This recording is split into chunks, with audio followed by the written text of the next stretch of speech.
Google finally did it with the Pixel Watch 3. The heart rate tracking is better, it has consistent sleep stage tracking, and it's finally the right size. In this video, we'll scientifically and systematically test both the 45 and 41mm versions of the Pixel Watch 3. And based on these tests, as an Android user, the Pixel Watch 3 would be one of my top choices right now. There are still some things that could be better, but this is definitely the first Pixel Watch I could see myself using as a daily driver. Now, we already discussed all the specs in my first video on the Pixel Watch 3, so let's dive right into the testing. As always, we'll start off by testing the heart rate tracking performance during different exercises. I tested the watch on myself, but also did some tests on Theresa and Raphael. After that, we'll test the sleep stage tracking and the GPS tracking, and at the very end, we'll look at some health and running features. And we will start by looking at what is typically one of the easiest exercises for a watch to track, indoor cycling, which is easy because there's relatively little motion and there's also not that much tension on my arm. And this plot right here shows you an overview of the indoor cycling sessions I did, where I compared against an ECG reference device from Polar, which is along the horizontal axis right here and which can generally record my heart rate very accurately. On the vertical axis is the 45mm version of the Pixel Watch 3, and if the measurements would perfectly agree, all points should be on or at least super close to the blue line. I did in total 2 spinning sessions, and as you can see in this overview right here, the results look really good. Almost all points are on or at least close to the blue line, and just a few measurements were a bit away from it, so this looks really good honestly. The correlation, which is this R value up here, is also really good at 1.00. The correlation cannot be higher than 1, so a correlation of 1.00 is actually really good. And we see actually something similar for the 41mm version. So the 41mm version, which is displayed right here, gave more or less the same result. Again, most points are on or at least close to the blue line. The correlation is a tiny bit lower now though at 0.99, still very good. I'm not sure why it's just a tiny bit worse for the 41mm version. It could just be by chance, or maybe it could be that because the watch is smaller, more light from the outside gets into the sensor. Still, overall this is really good, but let's take a look at the individual rides to see what's going on here. And here we have the first example interval spinning session where we see a very good agreement. Along the horizontal axis we have the clock time and my heart rate is along the vertical axis. With in blue-green my heart rate according to the Polar H10 ECG chest strap, and in red my heart rate according to the 45mm version of the Pixel Watch 3. And as you can see, there's basically a spot-on agreement between both devices.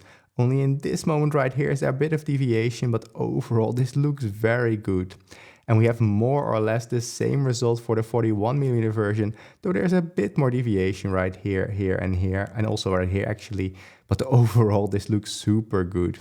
And we see more or less the same thing for the second spinning session, though we have a bit of deviation right here for the 45mm version. Again, the 41mm version shows even a bit more deviation, so right here and right here. But I have to say, this is very minimal. Overall, this is a super good result. And we can actually put these results into context by comparing them against many of the other devices I've tested in the past. And you can see that in this overview right here. Along the horizontal axis is the correlation we were looking at before, and we want that value to be as close to 1 as possible. And on the vertical axis, I ordered the watches from worst to best. So the further to the right and the higher a device is, the better is its correlation with the reference device. And as you can see, both Pixel Watch 3s are amongst the top performers, but it's a bit difficult to read the label, so let's zoom in a bit. And here we have that zoomed in view. So these are just the watches with a correlation of 0.9 or higher. And as you can see, even amongst those devices, both Pixel watches are doing really well. They're basically mixed in with the Apple watches and different Huawei devices. And these are the two brands that are always doing really well. So based on these first results, it seems as though the Pixel Watch 3 is doing almost as well or maybe as well as Apple watches. And it's also super close to these Huawei devices. So it's really amongst the top 3 for this. That's looking really good. It's potentially even doing better than the previous Pixel Watch 2, which wasn't bad at all, and quite close to the Apple watches, which are the top performers. Now, I should note 2 things here. First of all, I talked to Google and they said that most heart rate performance increases should be seen for running, though it could also be better for other exercises. So I hope the results I got are reflective for a general performance increase and not just a fluke. Second, I was able to do just 2 indoor cycling sessions, and that's because I contracted COVID-19 during the testing period, so I wasn't able to work out for a while. That also meant I wasn't able to do any running tests yet, but I will be able to do those later, and I'll add those at the end of this video. But I did ask Theresa and Raphael to go for a run yesterday and a day before yesterday with both Pixel watches, so let's take a look at those results. Let's start with Raphael's results, who was actually really happy to test the Pixel Watch. And as you can see, also for running, at least for Raphael, the results are really good. Almost all points are on or at least close to the blue line, and the correlation is again 1.00, so really good. But this is the 45mm version of the watch. Let's take a look at the 41mm version. And those results are displayed right here, and as you can see, they're basically identical. So both watches did really well for Raphael, but let's quickly look at the individual runs to see what this looks like. And to look at the details, here we have the run itself with again the Polar H10 in blue-green and the 45mm version of the Pixel Watch 3 in red. And as you can see, there's basically a spot-on agreement. The patterns are exactly the same.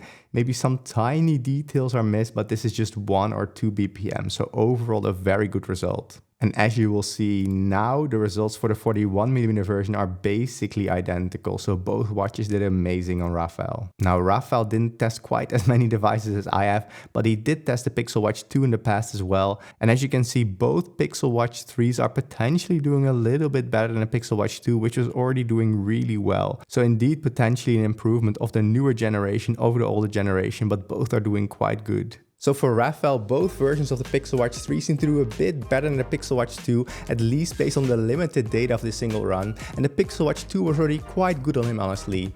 Next, let's see if these results are reproducible for Theresa. And luckily also for Theresa, the results look really good. Here we have the 45mm version, so most points are on or close to the blue line. Potentially looks a tiny bit worse than it did for Raphael, so a little bit more deviation, but the correlation is still really high at 0.99. And we again also have a very similar result for the 41mm version. So this looks really good. Again, a similar correlation also at 0.99.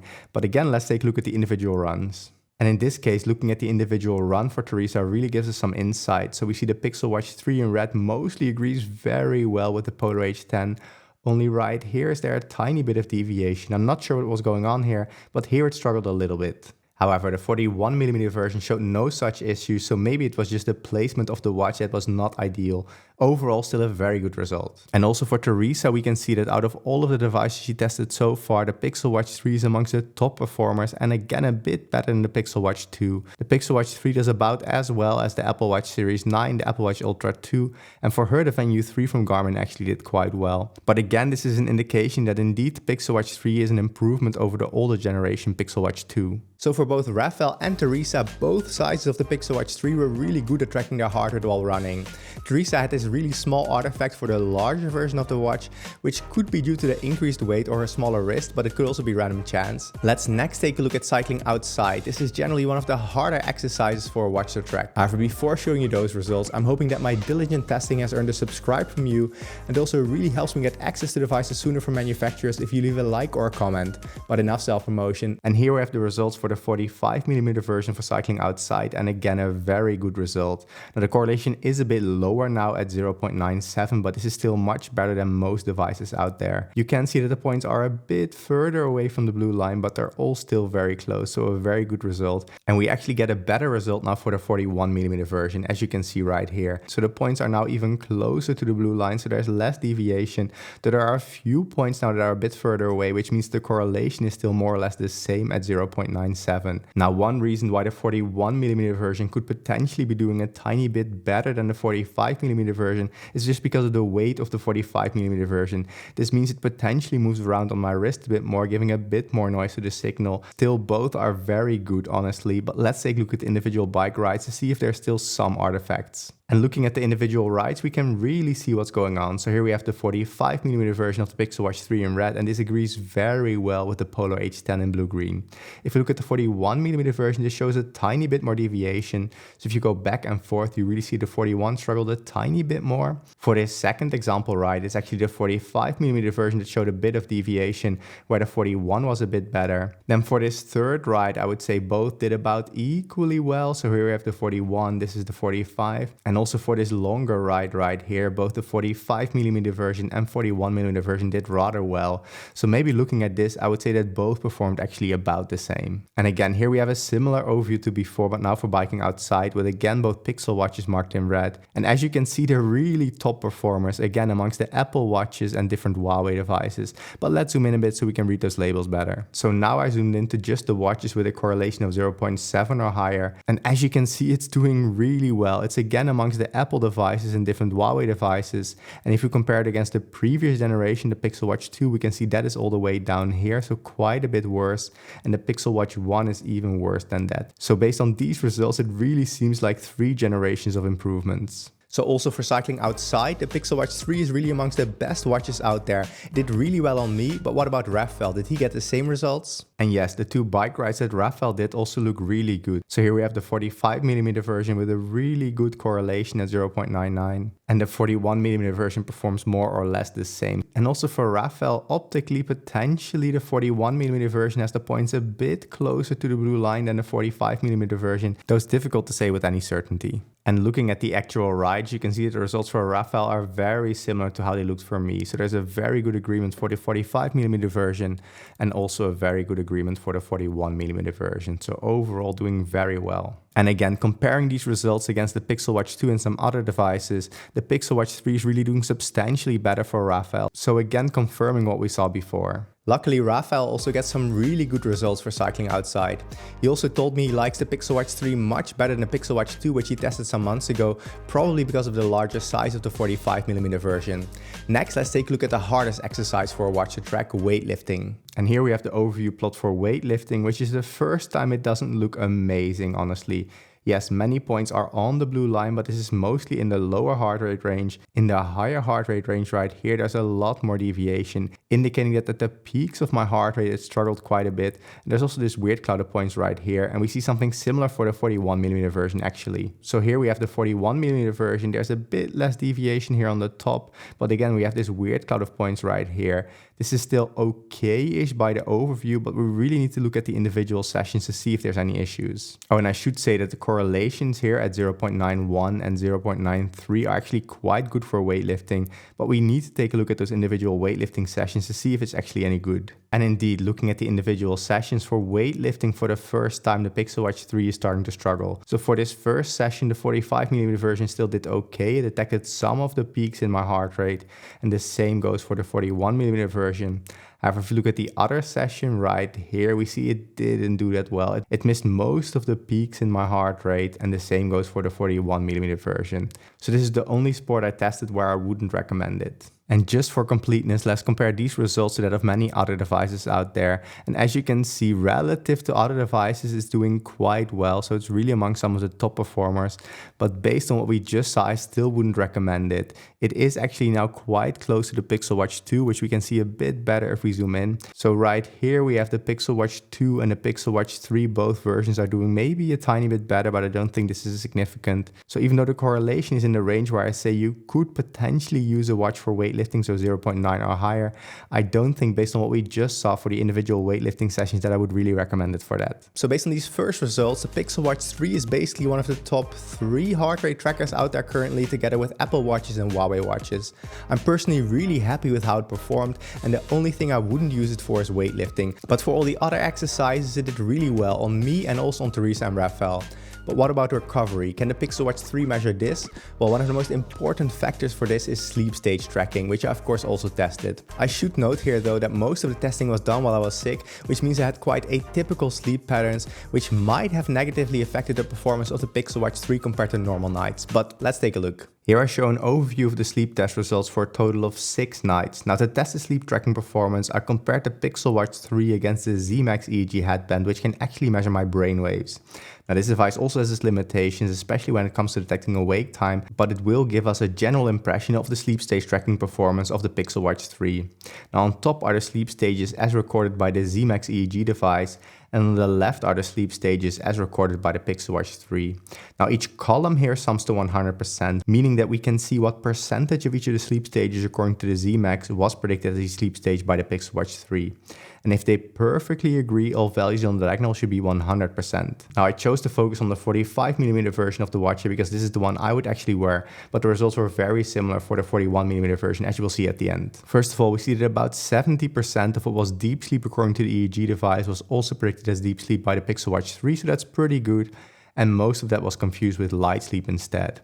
Now, light sleep agreement was also pretty good at 73%, and if the Pixel Watch did predict something different, this was mostly deep sleep. Now, REM sleep agreement is where the Pixel Watch 3 struggled most, at about 52% agreement.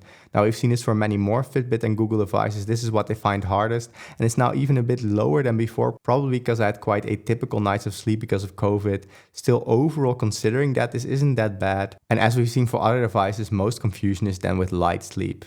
Now, awake time detection is not something we will focus on because the Z Max tends to detect way too many of these short awake moments, but just for completeness, there's about a 48% agreement. And of course, I also want to give you the results for the 41mm version, which is on the right here. And as you can see, the results look very similar, a little over 70% agreement for deep sleep and light sleep for both of them, around a 50% agreement for REM sleep. And again, we won't focus on awake time, but these numbers are also very similar. So this makes me think that the Pixel Watch is using the same sleep stage tracking algorithm as all the other Google and Fitbit devices. Now, looking at the individual nights will help us understand it even better. And here you can see the first night I wanted to share with you.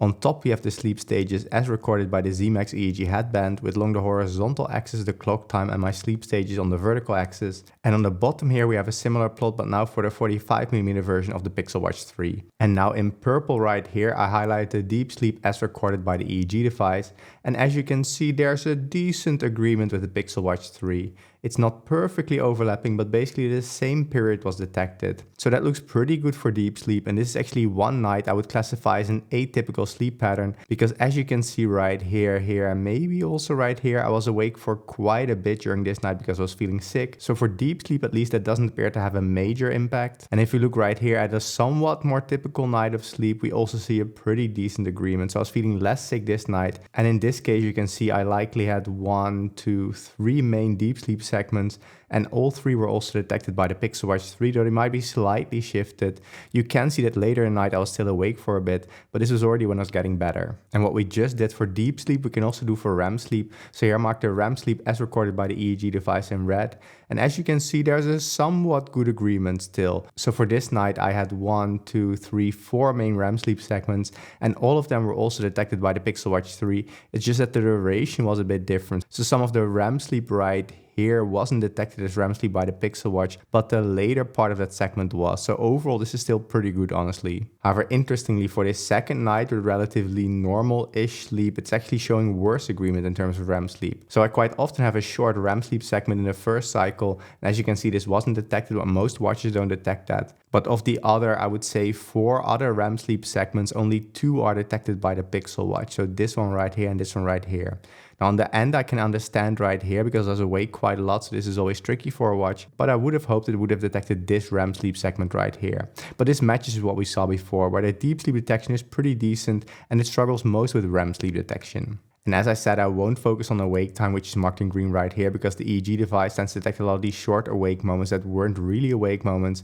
But there's generally a pretty okay match between the longer awake moments as detected by the EEG device and the Pixel Watch 3. And that's also what we see for this night right here, at least for the major awake segment.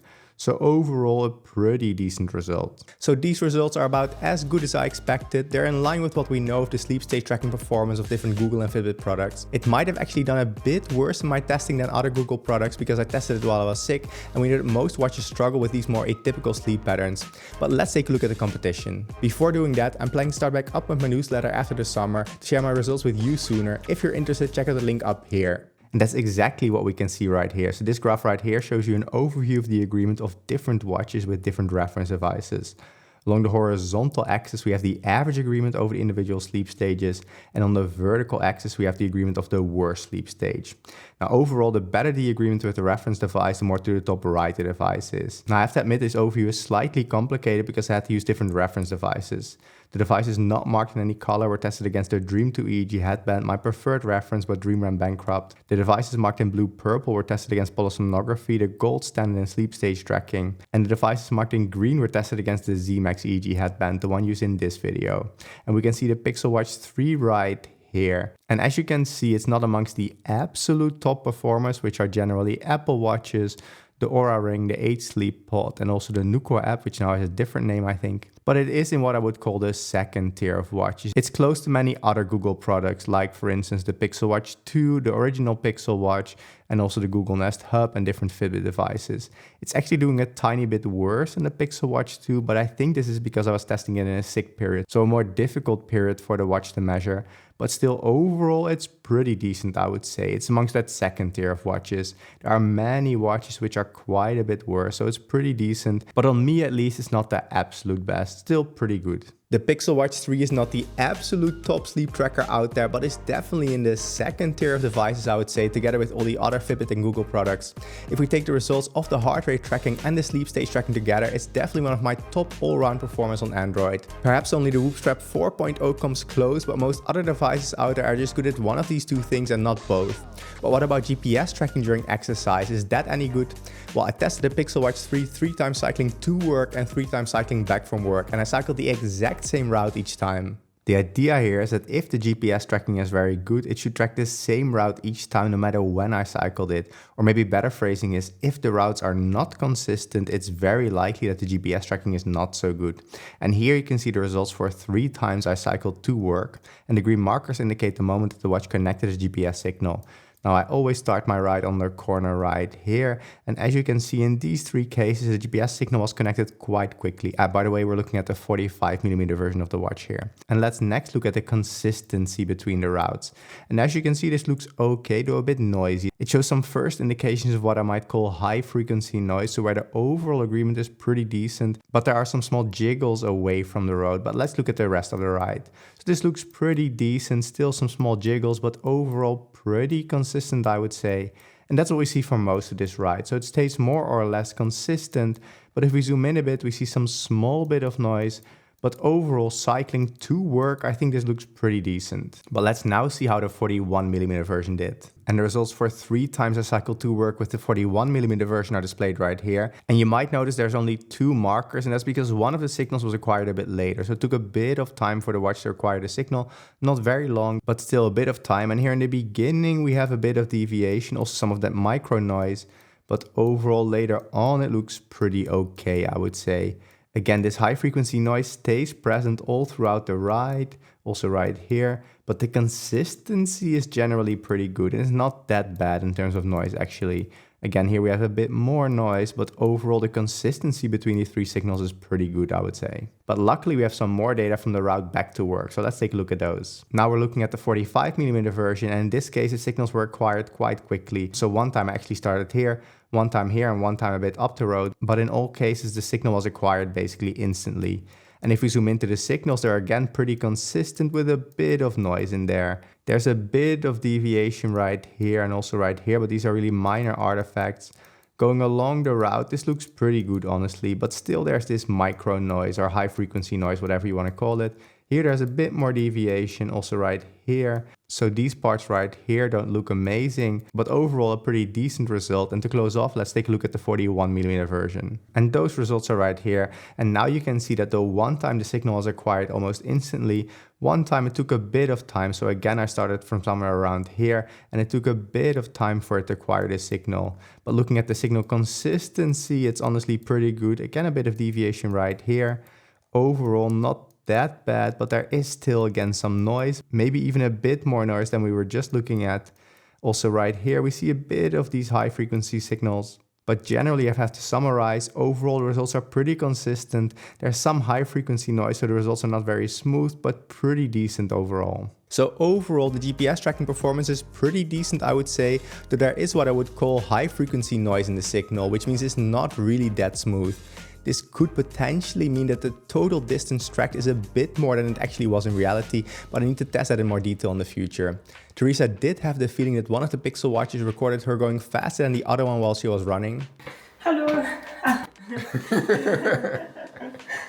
How was it? Exhausting. How are the watches? Good. But different from each other a bit. Okay. This told me that I was faster. However, if we look at the results for both watches side by side after the run, they're honestly quite close, as you can see right here. So either what we see in the app after is different from what you saw live on the screen, or it could even be something completely different. Maybe one was set to miles accidentally instead of kilometers, I'm not sure.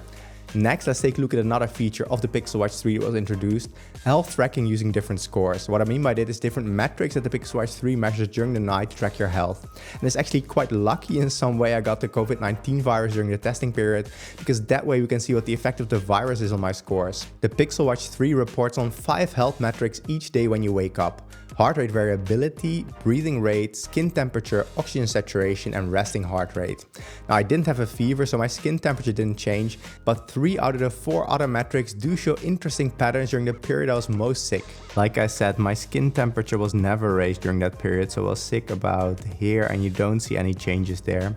My oxygen saturation was also not super low during that period. It actually increased a bit right here, so this is all my normal range and it doesn't show any patterns that are particularly interesting. But my breathing rate does show some potentially interesting patterns at least. So the first few days I was still relatively healthy, and then around here I got sick, I think. So you can see there was an increase and it's getting back to normal, though last night I again had a pretty poor night of sleep, so my breathing rate was also a bit increased. And I'm still coughing quite a bit, so that could be a cause.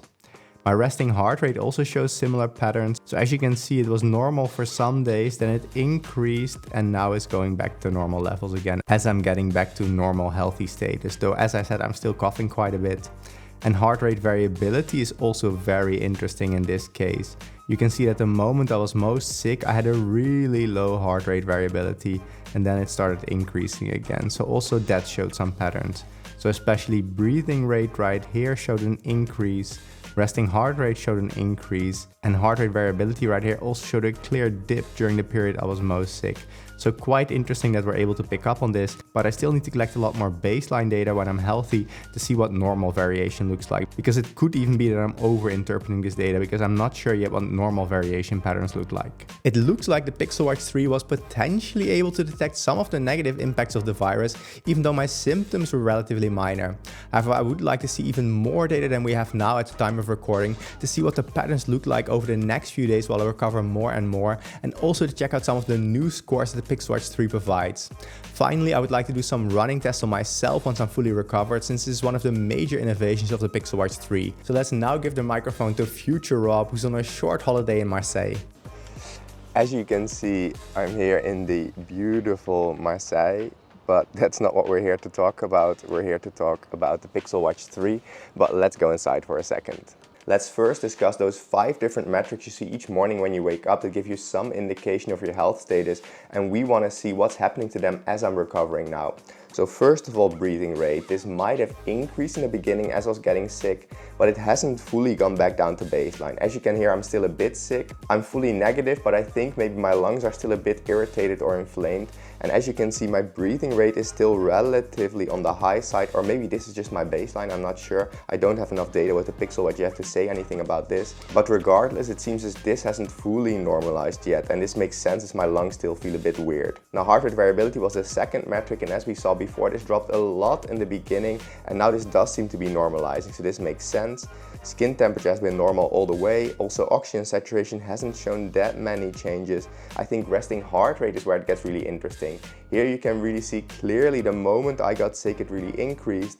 Then it stayed high for a while, and then I recovered. Even though my lungs still feel a bit off, overall my resting heart rate seems to have recovered back to baseline. So for this illness I had this time, this seems to have been the best indicator of severity of infection. But this is just how it was for me. I'm not saying it will be the exact same for you, but it's interesting that this is what the data showed me. We could track the disease in some way. Now, besides these 5 health metrics, the watch also provides some other scores related to exercise, the main ones being here cardio load and target load, which are related to each other. So you want the cardio load to match your target load at the end of the day. So you get set a certain cardio load target called the target load, and you want to exercise a certain amount to reach that.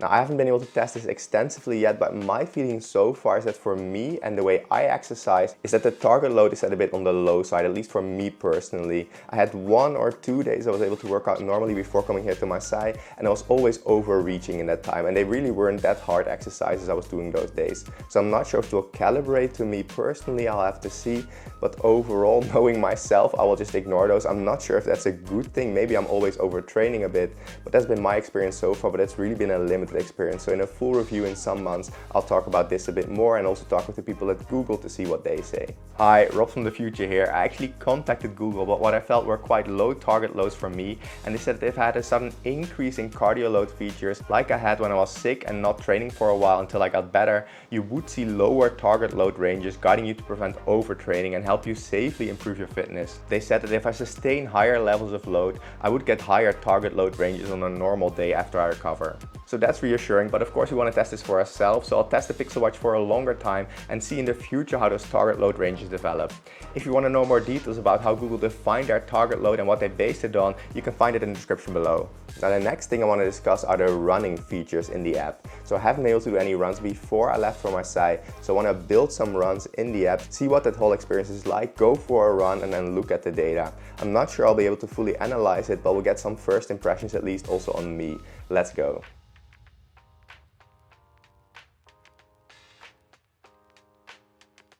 We finished the run and it went rather well, I think. I liked having that guidance during the run. Now I had it set to a rather low target heart rate, and as I tend to overdo it, I was reminded by the watch several times to slow down a bit. I'm kind of a stubborn person, so I didn't do exactly what it said, but it was a good reminder to slow down a bit. But what about the performance of the heart rate tracking? Well, I just ran the analysis, so let's take a look. And as you can see, the 45mm version of the watch did really well on me. All the points are on or close to the blue line and the correlation is 1.00, so very close to exactly 1.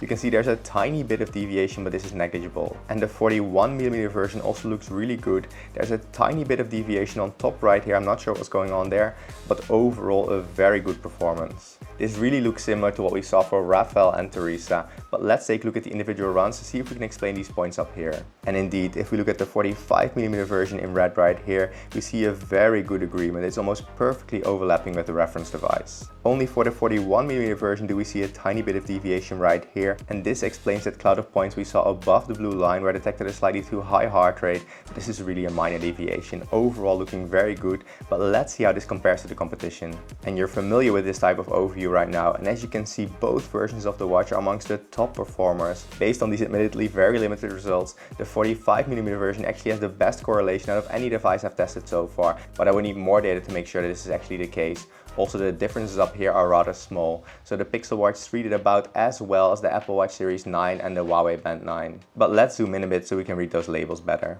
So these are just the top performers, and as you can see, the top 3 brands for tracking my heart rate while running in this case are Apple, the Pixel Watch and different Huawei devices. Especially the Huawei Band 9 did rather well on me. And it does indeed seem that the Pixel Watch 3 does significantly better than the Pixel Watch 2 right here. So really again an improvement over the previous generation. I mean, that's pretty good, I would say. Also on me, the Pixel Watch 3 is amongst the top performers when it comes to running outside. It's really up there together with the Apple Watch.